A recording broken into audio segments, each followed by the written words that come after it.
Nouvel épisode de Focus, direction le Sénégal. Le pays parie sur l'économie verte et veut faire de l'agriculture le moteur de sa croissance.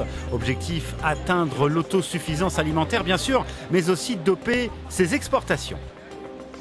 Ici au Sénégal, on a coutume de dire que lorsque l'agriculture va, tout va. Eh bien, ces 2 dernières années, le pays affiche tout simplement des volumes de production records. Il faut dire que l'agriculture, la première ressource naturelle au Sénégal, ne cesse de se moderniser. Et pour bien comprendre, nous nous rendons le long du fleuve Sénégal où est produit 2/3 du riz du pays. C'est dans cette zone qu'une entreprise a investi l'équivalent de 55 millions d'euros dans une usine de riz high-tech. La mission de cet homme, faire en sorte que d'ici à 3 ans, cette installation produise 100 000 tonnes de riz par an. Ce sera l'une des plus grandes usines de l'Afrique de l'Ouest. Nous avons tous les éléments réunis, les sols, la proximité du fleuve Sénégal qui nous permet une irrigation, ce qui est très important, et un climat aussi qui nous permet de faire 2 récoltes par an. Des rendements moyens de 6 tonnes hectares, ce qui est plutôt un très bon standard. Bruno est en train de faire construire de nouveaux casiers à riz et achemine l'eau aux producteurs locaux pour qu'ils fournissent la future usine. On va proposer aux producteurs des contrats de production entre notre société, une banque et lui. Aujourd'hui, il fait une campagne par an. En lui achetant sa production, ça va permettre à la banque de débloquer le crédit pour qu'il puisse faire 2 récoltes par an.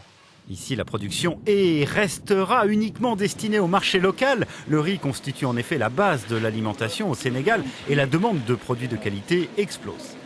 Le Sénégal importe 1 150 000 tonnes de riz par an, alors qu'il n'en produit que 350 000. Le gap est énorme.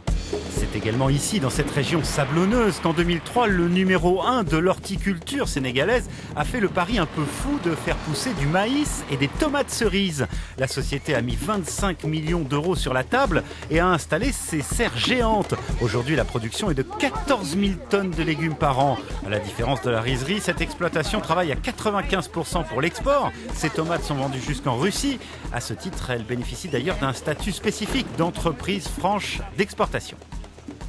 Les droits de douane sont suspendus, les droits fiscaux, certains en tout cas, sont suspendus, on ne les paye pas, de manière à ce que nos prix de revient puissent être compétitifs et qu'on puisse exporter et compétir sur le marché européen avec d'autres sociétés. C'est aussi simple que ça.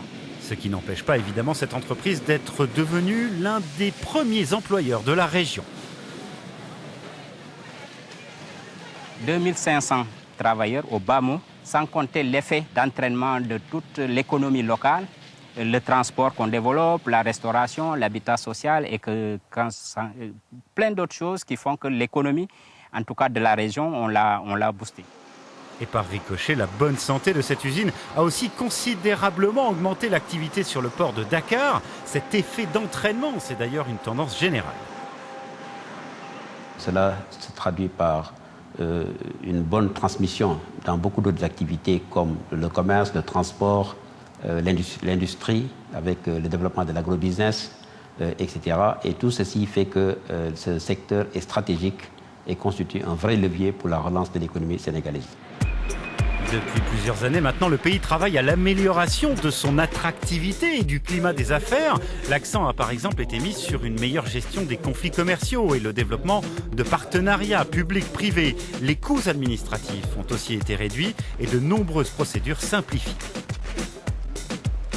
En plus de pouvoir créer votre entreprise en moins de 6 heures de temps au Sénégal, les frais administratifs ont été réduits de 2/3.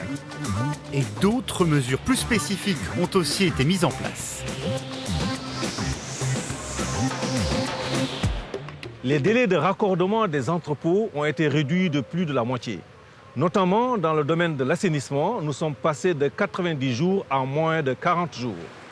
Le gouvernement sénégalais veut aussi faciliter le crédit ou l'accès au foncier. L'enjeu pour le Sénégal, c'est donc l'émergence, avec comme l'un des piliers le développement de l'économie verte. Quand on parle d'émergence, on émerge par les ressources humaines d'abord.